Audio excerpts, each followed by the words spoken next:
Hello friends, मैं ललित कुमार। तो friends, आज का जो हमारा टॉपिक है वो है वेक्टर कैलकुलस और आज हम वेक्टर कैलकुलस में इक्वेशन ऑफ प्लेन को डिस्कस करेंगे। तो फ्रेंड्स, ये बहुत ही एक इंपॉर्टेंट टॉपिक है क्योंकि अक्सर एग्जाम में इससे क्वेश्चन पूछे जाते हैं और ये टॉपिक आपका सॉलिड स्टेट फिजिक्स के लिए भी बहुत जरूरी है क्योंकि आपने देखा होगा सॉलिड स्टेट फिजिक्स में जनरली हमसे इक्वेशन ऑफ प्लेन पूछा जाता है, इंटरप्लेनर डिस्टेंस के बारे में पूछा जाता है या दो प्लेनों के बीच में एंगल निकालो को पूछा जाता है। तो उसके लिए हमको ये पता होना चाहिए कि एक्चुअल में इक्वेशन ऑफ प्लेन क्या होता है। तो फ्रेंड्स, चलिए आप टॉपिक को शुरू करते हैं। और अगर अभी तक आपने मेरे इस YouTube चैनल गेट फिजिक्स को सब्सक्राइब नहीं किया है तो जल्दी से इस YouTube चैनल गेट फिजिक्स को सब्सक्राइब कर लीजिए क्योंकि हम यहाँ पर केवल और केवल गेट ओरिएंटेड ही टॉपिक्स लेके आते हैं जो कि आपकी हेल्प करेगा गेट एग्जामिनेशंस को क्लियर करने में। तो चलिए फ्रेंड्स, अब हम यहाँ पे अपने इन टॉपिक्स को शुरू करते हैं। तो सबसे पहले हम यहाँ पे हेडिंग डालेंगे इक्वेशन ऑफ प्लेन कि आपकी इक्वेशन ऑफ प्लेन क्या होती है। तो फ्रेंड, हमारे पास क्या है, इक्वेशन ऑफ प्लेन है। तो इक्वेशन ऑफ प्लेन के लिए हमारे पास सबसे पहले तो एक प्लेन होना चाहिए। तो मान लीजिए फ्रेंड्स, ये मेरे पास क्या है, एक प्लेन है।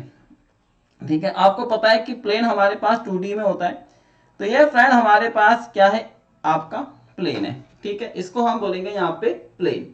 तो ये तो फ्रेंड्स हमारे पास एक प्लेन होता है। और अगर फ्रेंड्स मेरे को इस प्लेन के परपेंडिकुलर अगर एक नॉर्मल वेक्टर मिल जाए तो हम उससे अपनी इक्वेशन प्लेन को रिप्रेजेंट कर सकते हैं। तो देखिए, अब हमारे पास क्या है, तो मेरे को एक यहाँ पर नॉर्मल वेक्टर चाहिए। तो इस प्लेन के क्रॉसपोंडिंग जो इसका नॉर्मल वेक्टर होगा वो फ्रेंड्स हमारे पास ये होगा। मान लीजिए ये क्या है, इसका एक नॉर्मल वेक्टर है एन। ठीक है, ये हमारे पास एक नॉर्मल वेक्टर एन है। तो आप देख सकते हैं ये मेरा प्लेन है और ये मेरा क्या है, नॉर्मल वेक्टर। इसको हम बोलेंगे यहाँ पर आपका नॉर्मल वेक्टर। तो ये होता है फ्रेंड्स हमारे पास आपका नॉर्मल वेक्टर। बात समझ में आ गई है? ओके। तो आपके पास नॉर्मल वेक्टर भी आ गया है और आपके पास यहाँ पर आपके पास प्लेन भी आ गया है। तो सबसे पहले हम देखते हैं कि इक्वेशन ऑफ प्लेन होती क्या है। तो फ्रेंड, आपके पास जो इक्वेशन ऑफ प्लेन होती है ना, सबसे पहले हम इसको लिख लेते हैं। ए एक्स होता है, बी वाई होता है, सी जेड होता है और plus d is equal to 0 होता है। तो फ्रेंड, इसी को हम बोलते हैं यहाँ पे इक्वेशन ऑफ प्लेन। तो आप देख सकते हैं कि यहाँ पर आपके पास x भी है, y भी है, z भी है और d हमारे पास कांस्टेंट है और इज इक्वल टू 0 है। तो इसी को हम बोलते हैं यहाँ पे इक्वेशन ऑफ प्लेन बोलते हैं। अब ये हम इसको ड्राइव कैसे करते हैं तो इस चीज को हम यहाँ पे समझेंगे। तो सबसे पहले मैं आपको कुछ बातें और बताना चाहता हूँ कि अगर आपसे बोला जाए कि equation of x y plane लिखिए तो हम यहाँ पे लिखेंगे equation of x y plane. तो सबसे पहले हम यहाँ पे लिखेंगे equation of x y plane. तो equation of x y plane का मतलब क्या है, is z is equal to 0। तो equation of x y plane में फ्रेंड्स आपका जेड इज इक्वल टू 0 होगा। अगर आपसे बोला जाता है equation of y z plane, अगर फ्रेंड आपसे equation of y z plane पूछा जाता है तो इसका मतलब है यहाँ पर आपका x इज इक्वल टू 0 होगा। मतलब ये इक्वेशन है। Equation of x y plane का मतलब है z is equal to 0। Equation of y z plane का मतलब है friend z is equal x is equal to 0। उसी तरीके से equation of z x plane का मतलब है y इज इक्वल टू 0। तो बात समझ में आ गई? ये हमारे पास इक्वेशन है। तो एक्स वाई प्लेन के इक्वेशन क्या है, z is equal to 0। Y z plane के इक्वेशन क्या है, एक्स इजिकल टू 0 और जेड एक्स प्लेन के इक्वेशन क्या है, वाई इजिकल टू 0। ठीक है, अब हम यहाँ पे इसको आगे फर्दर देखते हैं क्या होगा।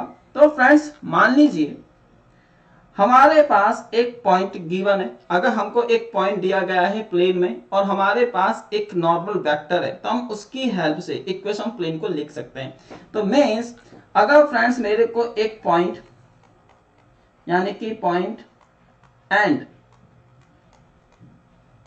नॉर्मल वेक्टर अगर हमको फ्रेंड्स गिवन है तब हम क्या करेंगे। अब आप देखिए, ये चीज अच्छी है। तो फ्रेंड्स मान लीजिए ये आपके पास एक प्लेन है। ये मैंने अपना एक प्लेन लिया हुआ है। ये हमारे पास फ्रेंड्स एक प्लेन है कुछ इस टाइप से और ये हमारे पास क्या है फ्रेंड्स, प्लेन है। ठीक है, ये हमारे पास क्या है, प्लेन है। अब इस प्लेन पर ये मेरे पास एक पॉइंट है P और इसका पोजीशन वेक्टर मेरे पास क्या है A, ये इसका पोजीशन वेक्टर है। उसी तरीके से ये मेरे पास एक पॉइंट है R और इसका पोजीशन वेक्टर कितना है फ्रेंड्स, आपका R। इसको हम यहाँ पे पोजीशन वेक्टर R ही मान लेते हैं, ठीक है। ये हमारे पास पोजीशन वेक्टर क्या है, इसका R। ये मेरे पास इसका पोजीशन वेक्टर है फ्रेंड्स R, ठीक है। अब इसके क्रॉसपॉन्डिंग मतलब ये पॉइंट्स हैं, अगर मैं इन पॉइंट्स को यहाँ पे मिला देता हूं, अगर मैं फ्रेंड्स यहाँ पे इन पॉइंट्स को इस तरीके से मिला देता हूं, ये मेरे पास पॉइंट्स हैं, तो ये एक वेक्टर बन जाएगा। तो हमारे पास एक वेक्टर बन गया है PR, तो मेरे पास एक वेक्टर PR आ गया है। अब आप देख सकते हैं कि ये जो हमारा पास PR वेक्टर है, ये आपका एक प्लेन में ही है, ठीक है। अब आप इसको ऐसे समझ सकते हैं फ्रेंड्स, मैं आपको समझाना चाहूंगा, ठीक है। तो देखिए, ये मान लीजिए मेरे पास एक प्लेन है कुछ इस तरीके का, ये आपको प्लेन दिखाई दे रहा है, ये मेरे पास एक प्लेन है। अब मान लीजिए एक पॉइंट यहां पर है और एक पॉइंट यहां पर है, ठीक है। अगर मैं इन दोनों पॉइंट्स को मिला देता हूं तो ये एक लाइन बनेगी। ये ऐसे करके मान लीजिए फ्रेंड्स, एक पॉइंट यहां पर है, एक पॉइंट यहां पर है, ये आपको पॉइंट दिखाई दे रहा है, एक पॉइंट ये है, एक पॉइंट ये है। अगर मैं इन पॉइंट्स को मिला देता हूं ऐसे करके तो ये एक लाइन बनेगी। अब ये लाइन तो प्लेन में ही है, तो ये लाइन हमारी प्लेन के अंदर ही है। तो अगर मैं लाइन को ऐसे लूं, अगर मैं लाइन ऐसे लूं, अगर मैं लाइन ऐसे लूं, लाइन ऐसे लूं, मैं किसी भी डायरेक्शन में लाइन लूं तो वो प्लेन के अंदर ही रहेगा। तो ये जो मेरे पास PR वेक्टर है, ये प्लेन के अंदर ही है, ठीक है, ये प्लेन के अंदर ही है। अब मेरे पास सपोज करो एक दूसरा वेक्टर है जो कि प्लेन के परपेंडिकुलर है, जो कि नॉर्मल वेक्टर है। अब मान लीजिए ये मेरे पास क्या है, इसका परपेंडिकुलर यानी कि नॉर्मल वेक्टर है। अब ये मेरे पास नॉर्मल वेक्टर है। अब फ्रेंड सपोज करो ये मेरे पास क्या था, आपके पास एक लाइन थी। अब ये लाइन ऐसे करके रहे और ये मेरा नॉर्मल वेक्टर है, तो ये दोनों लाइनें एक दूसरे के परपेंडिकुलर तो हैं। देखो ये वेक्टर PR हो गया, ये वाला वेक्टर PR है और ये आपका नॉर्मल है, तो ये हमेशा एक दूसरे के परपेंडिकुलर रहेगा। अगर मैं इसको ऐसे करके रख दूं तब भी तो ये परपेंडिकुलर रहेगा, और अगर मैं इसको ऐसे करके रखूं तब भी ये परपेंडिकुलर रहेगा। मतलब ये वाला जो वेक्टर है, मैं इसको किधर की डायरेक्शन में भी घुमाऊं, ये हमेशा इसके परपेंडिकुलर ही रहना है, ठीक है। तो आपने क्या देखा कि हमारा जो नॉर्मल वेक्टर है, अब मान लीजिए ये आपका नॉर्मल वेक्टर है, ये मेरे पास आपका एक नॉर्मल वेक्टर है n कैप, ठीक है। ये हमारे पास क्या है, आपका एक नॉर्मल वेक्टर है n कैप, ठीक है। अब ये जो मेरे पास नॉर्मल वेक्टर है, तो हमने देखा कि PR vector is always perpendicular to normal vector, ये नॉर्मल वेक्टर के हमेशा परपेंडिकुलर होगा। तब मैं इसको क्या लिख सकता हूं, तब मैं यहाँ पे vector PR dot n is equal to 0 लिखता हूं, क्योंकि अगर दोनों वेक्टर परपेंडिकुलर हैं और अगर मैं उनका डॉट प्रोडक्ट लूं तो वो हमेशा 0 आएगा। तो PR डॉट ये मेरे पास क्या है, n इज इक्वल टू 0। अब मैं अपने PR वेक्टर को कैसे लिख सकता हूं, तो फ्रेंड देखो ये मेरे पास क्या पोजीशन वेक्टर R है, ये मेरे पास पोजीशन वेक्टर A है। तो मैं अपने PR को मैं इस तरीके से लिख सकता हूं, वेक्टर R माइनस का वेक्टर A। तो फ्रेंड यहीं पर ये चीज आ जाएगी, वेक्टर R माइनस का वेक्टर A, ये हो जाएगा dot vector n is equal to 0। तो ये हमारे पास है, ठीक है। और इसी को मैं क्या बोलता हूं, इक्वेशन ऑफ प्लेन। फ्रेंड यही क्या कहलाता है, आपका इक्वेशन ऑफ प्लेन, ये आपकी इक्वेशन ऑफ प्लेन है। तो इसको मैं ऐसे करके लिख सकता हूं, vector R minus vector A, ये आपके पास है दिस इज इक्वल टू 0। तो फ्रेंड ये हो जाएगा vector R dot n cap minus का vector A dot n cap is equal to 0। तो यहां से vector R dot n cap is equal to vector A dot n cap, sorry vector n। तो ये हमारे पास क्या है, आपकी इक्वेशन ऑफ प्लेन। तो इक्वेशन ऑफ प्लेन को मैं ऐसे करके भी लिख सकता हूं, तो ये भी आपकी क्या है, इक्वेशन ऑफ प्लेन है, ठीक है। अब ये हमारे पास इस तरीके से। अब फ्रेंड्स चलिए, हमने समझ लिया कि हमारे पास ये इक्वेशन ऑफ प्लेन है। तो इक्वेशन ऑफ प्लेन को हमेशा दिमाग में रखेंगे, हमेशा दिमाग में रखेंगे कि आपकी जो इक्वेशन ऑफ प्लेन होती है, यहाँ पे मैं लिख देता हूं इक्वेशन ऑफ प्लेन, यह हमेशा आपकी क्या होगी, वेक्टर R माइनस A, ये हो जाएगा आपके पास dot vector n is equal to 0। ये हमेशा आपकी इक्वेशन ऑफ प्लेन कहलाएगी, ठीक है। इसको हमेशा याद रखेंगे अपने दिमाग में। ये क्वेश्चन आपका डायरेक्ट MCQ में भी आ सकता है वेक्टर कैलकुलस में, ठीक है। तो इसके ऊपर आप लिख लीजिए इंपॉर्टेंट। ये हो गया। अब हम फ्रेंड इसको एक क्वेश्चन के थ्रू समझने की कोशिश करेंगे। तो फ्रेंड लिखते हैं यहाँ पे find the equation of plane passing through the point 1 0 1 and normal to, यह आपको दिया हुआ I cap plus 2j cap plus k cap is, ठीक है। तो फ्रेंड्स यहाँ पर आपको क्या लिखनी है इक्वेशन फॉर्म को, पहला तो क्या है आपको यहाँ पे इसको वेक्टर फॉर्म में भी लिखना है, वेक्टर फॉर्म में क्या होगी इक्वेशन ऑफ प्लेन, और दूसरा फ्रेंड आपको यहाँ पे कार्टेशियन फॉर्म में भी लिखना है कि कार्टेशियन फॉर्म में क्या होगी इक्वेशन ऑफ प्लेन, ठीक है, कि कार्टेशियन फॉर्म में क्या होगी। तो चलिए अब शुरू करते हैं इस चीज को। तो फ्रेंड्स सबसे पहले तो आप यहाँ पे देख लीजिए आपको पॉइंट क्या दिए गए, ये हमारे पास पॉइंट है। तो पॉइंट आपको दिया गया है 1 0 1 और ये आपके पास क्या नॉर्मल वेक्टर, तो नॉर्मल वेक्टर आपको गिवन है vector i plus 2j plus का k। अब यहाँ पे जो हमारे पास a होता है फ्रेंड्स, ये जो आपके पास a होता है इसको मैं पॉइंट बोलता हूँ, है ना। ये देखिए यहाँ पर ये हमारे पास क्या था पॉइंट था, पॉइंट p था, तो इसको मैं क्या बोलूंगा पॉइंट बोलूंगा। तो आपके पास जो इक्वेशन होती है तो हम यहाँ पे लिखेंगे इक्वेशन ऑफ प्लेन, तो इक्वेशन ऑफ प्लेन आपके पास क्या थी फ्रेंड्स, वेक्टर r माइनस का a dot vector n is equal to 0। तो यहां से ये हो जाएगा वेक्टर r डॉट n, और इसको मैं लिख सकता हूं यहाँ पे इस तरीके से। अब यहां से तो वेक्टर r ऐसे रहेगा डॉट, अब n कैप कितना है हमारे पास, sorry vector n normal vector, इसको मैं ऐसे करके लिख सकता हूं, ये हमारे पास कुछ इस तरीके से हो जाएगा। और इज इक्वल टू फ्रेंड जो हमारे पास क्या है वेक्टर a, यानी कि ये हमारे पास क्या है पॉइंट वेक्टर। पॉइंट वेक्टर का मतलब हो जाएगा फ्रेंड यहाँ पर अगर मैं पॉइंट वेक्टर लिखता हूं तो इसका मतलब है 1 i cap plus 0 i j k, है ना, भूल गया मैं, और प्लस 1 k कैप, ठीक है। तो हम यहाँ पे इसको इस तरीके से लिख सकते हैं। तो बात समझ में आई इसको लिखना कैसे, तो यहाँ पे i cap plus 0 j cap और plus i k cap, sorry 1 k cap, क्या करें यार बार बार भूल जाते हैं ना i j k, अब क्या करें इतना भी याद नहीं रहता अब तो फ्रेंड यहाँ पे मैं इसको लिख लूंगा क्या i प्लस 0 j कैप और प्लस k कैप, ठीक है। अब यहाँ पे आप क्या लगाएंगे डॉट, ये हमारे पास हो जाएगा फ्रेंड्स n कैप की वैल्यू क्या है i प्लस 2j और प्लस का k कैप। तो अब यहाँ पे आप देखेंगे तो वेक्टर r को मैं क्या लिख सकता हूँ, तो friend vector r position vector है, तो ये हो जाएगा x i cap y j cap और z k कैप, ठीक है। इसको मैं ऐसे करके लिख सकता हूँ, तो ये हो जाएगा हमारे पास x i cap y j cap और प्लस z k कैप, इसको ऐसे करके लिख लेंगे, डॉट लगाएंगे i कैप 2j कैप और plus k cap is equal to, इससे इसकी मल्टीप्लाई करेंगे 1 प्लस 0 और प्लस 1, तो ये 2 हो जाएगा। इससे फ्रेंड इसकी मल्टीप्लाई करेंगे x आएगा, इससे इसकी मल्टीप्लाई करेंगे 2y आएगा, और इससे इसकी मल्टीप्लाई करेंगे z आएगा, और यहां से मेरे पास 2 आ गया। तो इसी को मैं क्या बोलूंगा आपकी इक्वेशन ऑफ प्लेन, ठीक है। ये हमारे पास क्या कहलाएगी आपकी इक्वेशन ऑफ प्लेन कहलाएगी। तो इसको हम यहाँ पे लिखेंगे क्या i, ये हो जाएगा आपके पास प्लस 2y और प्लस z और माइनस का 2 इज इक्वल टू 0।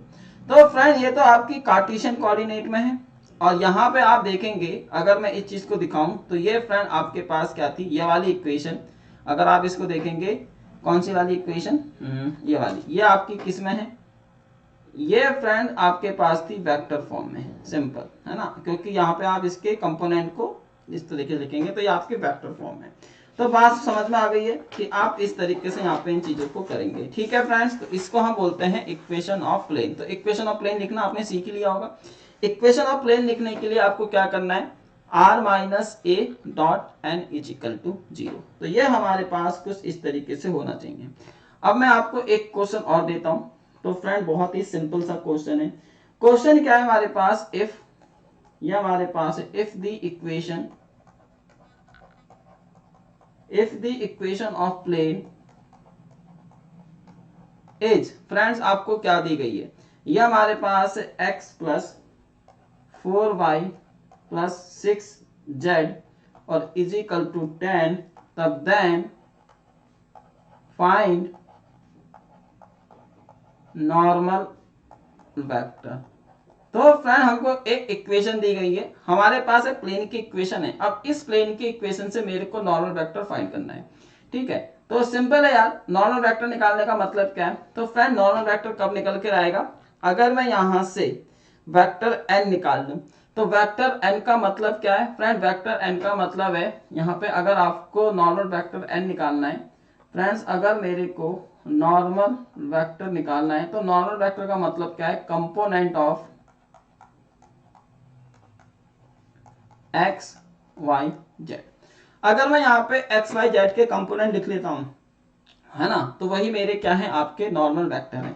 अब ये वेक्टर है तो इसमें आपका आई जे के भी आएगा, तो यहाँ पे जो हमारे पास नॉर्मल वेक्टर हो जाएगा। अब इसका कंपोनेंट कितना है 1, तो 1 के साथ आई कैप लिख देंगे। इसका कंपोनेंट क्या है 4, तो 4 के साथ जे लिख देंगे। और इसका कंपोनेंट क्या है 6, तो इसके साथ 6 लिख देंगे। तो इसलिए हमारे पास जो आपका नॉर्मल वेक्टर आया बेहद ही सिंपल है, इस तरीके से ये हमारे पास नॉर्मल वेक्टर आ जाएगा। क्यों यहाँ पे हमने कंपोनेंट क्यों लिखे, क्योंकि पता है आपका पोजीशन वेक्टर है, ये हमारे पास पोजीशन वेक्टर होता है एक्स आई कैप प्लस का वाई जे कैप और प्लस का जेड के कैप। और अगर मैं इन दोनों का डॉट ले लूंगा तो यही तो आ जाएगा। तो इसका मतलब है कि ये हमारे पास क्या है, वेक्टर एन है, क्योंकि हमारे पास फॉर्मूला क्या होता है, फॉर्मूला यही तो होता है हमारे पास। तो इसका मतलब क्या है कि ये आपका नॉर्मल वेक्टर है। तो नॉर्मल वेक्टर हमारे पास फ्रेंड्स ये हो गया, तो इसी को हम बोलेंगे यहाँ पे आपका नॉर्मल वेक्टर। बात समझ में आई कि नॉर्मल वेक्टर कैसे फाइंड आउट करने हैं। तो इस तरीके से फ्रेंड हम यहाँ पे अपने नॉर्मल वेक्टर को फाइंड आउट कर सकते हैं। अब मान लीजिए फ्रेंड्स आपके पास यहाँ पे 3 कोप्लेनर वेक्टर है, ठीक है, अगर है ना, जैसे कि मान लीजिए आपके पास यहाँ पर if vector a, vector b and vector c are coplanar vector, ये हमारे पास कैसे हैं फ्रेंड, आपके कोप्लेनर वेक्टर है। अब आपको कैसे पता लगेगा कि ये वेक्टर हमारे कोप्लेनर है, तो कोप्लेनर वेक्टर के लिए क्या होना चाहिए कि जो आपका वॉल्यूम होगा, volume of vector a, vector b और वेक्टर सी, ये आपका 0 होना चाहिए। तो इसका मतलब क्या है कि vector a, vector b, vector c का जो वॉल्यूम है ये फ्रेंड्स अगर 0 आता है तो हम बोलेंगे कि ये आपके कोप्लेनर वेक्टर है। क्योंकि यार देखो, अगर मेरे पास, अब आप इस चीज को समझना, आप कहोगे सर वॉल्यूम ही क्यों 0, तो मैं आपको बताना चाहूंगा फ्रेंड्स। सपोज करिए ये मेरे पास एक बॉक्स है, ये हमारे पास फ्रेंड्स एक बॉक्स है कुछ इस टाइप का, ठीक है, ये हमारे पास एक बॉक्स है, ये आप देख सकते हैं ये बॉक्स है। अब इसमें मैं इसको वेक्टर ए मान लेता हूं, इस वाली साइड को, ठीक है, कलर चेंज कर लेते हैं, इस वाली साइड को मैं वेक्टर ए मान लेता हूं, इस वाली साइड को वेक्टर बी मान लेता हूं और इस वाली साइड को मैं वेक्टर अपना सी मान लेता हूं। सी का मतलब क्या है हाइट, एल का मतलब क्या है ए और बी का मतलब तो बी है, ठीक है। तो फ्रेंड्स अगर ये आपके कोप्लेनर वेक्टर होंगे तो उसको वॉल्यूम 0 होगा। वॉल्यूम 0 होने का मतलब है कि वहां पर हाइट नहीं होगी। अगर मैं इसको ऐसे करके सिंक कर दूं, अगर मेरे पास सपोज करो ये क्यूब है, अगर मैं इसकी हाइट कम करता जाऊं कम करता जाऊं कम करता जाऊं कम करता जाऊं, इस वेक्टर यानी कि जो ये वेक्टर सी है, अगर वेक्टर सी की लेंथ को कम करता जाऊं कम करता जाऊं कम करता जाऊं कम करता जाऊं, तो इसका वॉल्यूम 0 हो जाएगा। क्या बचेगा, सिर्फ एरिया बचेगा। तो इसका मतलब है फ्रेंड्स कि अगर मेरे पास 3 वेक्टर कोप्लेनर हैं तो उनका जो वॉल्यूम होगा वो 0 आएगा, ठीक है। तो अगर उसका वॉल्यूम 0 आ जाता है तो हम बोलेंगे कि वो आपके कोप्लेनर वेक्टर हैं। मतलब क्या है, means that friends, means that इसका मतलब ये है, मान लीजिए ये हमारे पास क्या है, ए क्रॉस बी, ये मेरे पास ए क्रॉस बी है। एरिया निकाल लेता हूं, बेस का एरिया कितना होगा ए क्रॉस बी। अगर फ्रेंड मैं यहां से ए क्रॉस बी निकालता हूं और अगर मैं उसके साथ उसका डॉट लेता हूं तो ये मेरे पास वॉल्यूम ही तो होगा। तो फ्रेंड ये आपका 0 आता है। अगर ये हमारा 0 आता है, इसका सिंपल सा मतलब है कि वॉल्यूम आपका 0 है, ठीक है। इसका सिंपल सा मतलब है कि वॉल्यूम आपका फ्रेंड्स 0 है। तो अगर मेरा वॉल्यूम 0 आ जाता है तो हम बोलेंगे कि वो आपके कोप्लेनर वेक्टर है। अब बोलोगे सर ऐसा तो आप इसके साथ भी कर सकते हो। यस, अगर मेरे पास बी क्रॉस सी है और अगर मैं उसका डॉट ए ले लेता हूं तो ये भी 0 आना चाहिए। इसी तरीके से अगर मेरे पास सी क्रॉस ए है और अगर मैं इसका डॉट ले लेता हूं तो ये भी मेरा 0 आना चाहिए। मतलब अगर उनका वॉल्यूम 0 आ रहा है इसका मतलब उसके पास हाइट नहीं है। हाइट नहीं है तभी तो वॉल्यूम 0 होगा, है ना। जैसे फॉर्मूला हमारे पास क्या होता है, वॉल्यूम का फॉर्मूला क्या होता है, वॉल्यूम का फॉर्मूला होता है हमारे पास length into breadth into height. अगर मैं हाइट को ही 0 कर दूं तो फ्रेंड्स वॉल्यूम ऑटोमेटिकली 0 हो जाएगा। सिंपल सा मतलब है। तो कोप्लेनर वेक्टर का मतलब क्या है कि सब एक ही प्लेन में, ये हमारे पास प्लेन है, ये मेरे पास एक प्लेन है। अब इस प्लेन में एक वेक्टर ए आपका ऐसे रखा है, ठीक है, इस प्लेन में वेक्टर ए आपका ऐसे रखा है। मान लीजिए वेक्टर बी आपका ऐसे रखा है, तो ये तो हमारा एरिया दे देगा, ये वेक्टर ए है। और इसी के साथ मान लीजिए ये आपके पास एक वेक्टर आर रखा है किसी भी डायरेक्शन में, किसी भी डायरेक्शन में ये आपके पास वेक्टर सी रखा है। तो ये सबके सब एक ही प्लेन में है, तो इसका मतलब क्या है कि ये हमारे कोप्लेनर वेक्टर है। तो फ्रेंड्स ये था आज का हमारा, है ना, टॉपिक की इक्वेशन ऑफ नॉर्मल। हमने यहाँ पर सॉरी इक्वेशन ऑफ प्लेन, हमने यहाँ पे देखा कि इक्वेशन ऑफ प्लेन को कैसे फाइंड आउट करते हैं। तो अगर आपके पास एक पॉइंट है या एक से ज्यादा पॉइंट है तो वो सभी पॉइंट हमारे प्लेन के ऊपर रहेंगे और उसके कॉरस्पॉन्डिंग आपको एक नॉर्मल वेक्टर लेना होगा। और अगर हम उन दोनों यानी कि पॉइंट और नॉर्मल वेक्टर का डॉट प्रोडक्ट लेंगे तो वो 0 आता है, ठीक है। तो वो हम बोलेंगे कि आपका हम बोलेंगे कि वो आपकी इक्वेशन ऑफ प्लेन है। तो बात समझ में आ गई है, क्लियर, ठीक है। तो ये था फ्रेंड्स आज का हमारा टॉपिक। अगर आपको समझ में आया हो तो यार इसको लाइक करना और कमेंट करके आप मेरे को जरूर बताना कि आपको और किस टाइप के वीडियोस मेरे प्लेटफॉर्म पे चाहिए, कि मैं उसके लिए आपको यहाँ पे वीडियोस बना के देता रहूंगा, ठीक है। तो ये हमारे गेट के लिए ही है। तो अभी तक अगर आपने गेट फिजिक्स चैनल को सब्सक्राइब नहीं किया है तो जाके गेट फिजिक्स को सब्सक्राइब कीजिए, ठीक है। अपने दोस्तों के साथ इसको शेयर कीजिए और इस लेसन को लाइक कीजिए। तो फ्रेंड्स मिलते हैं आपसे अपनी नेक्स्ट क्लास में, तब तक के लिए थैंक यू है, कीप लर्निंग है एंड बाय बाय है, ठीक है फ्रेंड्स, बाय।